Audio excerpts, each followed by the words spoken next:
প্ৰায় দুটামান বজাতে ঘটনাটো সংঘটিত হৈছে। ঠিক তেনেকুৱা এটা সময়তে ময়ো সাৰ পাইছিলোঁ।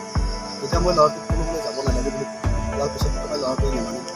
তাৰপিছত এই হাঁহ এটা দেখা পোৱা, এই হাঁহটোত তাৰমানে খেলি যাওঁতেই তাৰমানে কেইজন আছিল? মানে তাৰপিছত এতিয়া পুৱাৰ ভাগত SDRF আহিছে, SDRF আহি এতিয়া এতিয়ালৈকে আৰু অভিযান অব্যাহত আছে।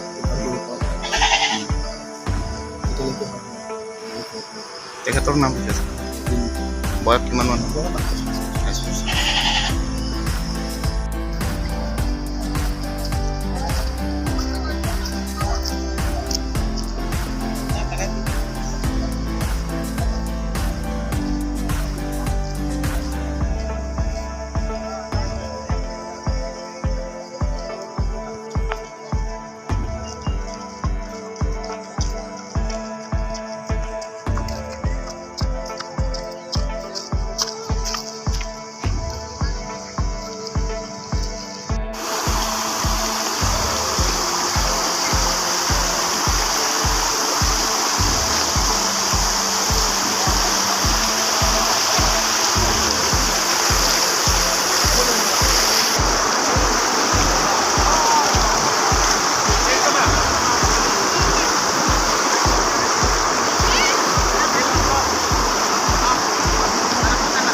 Kalau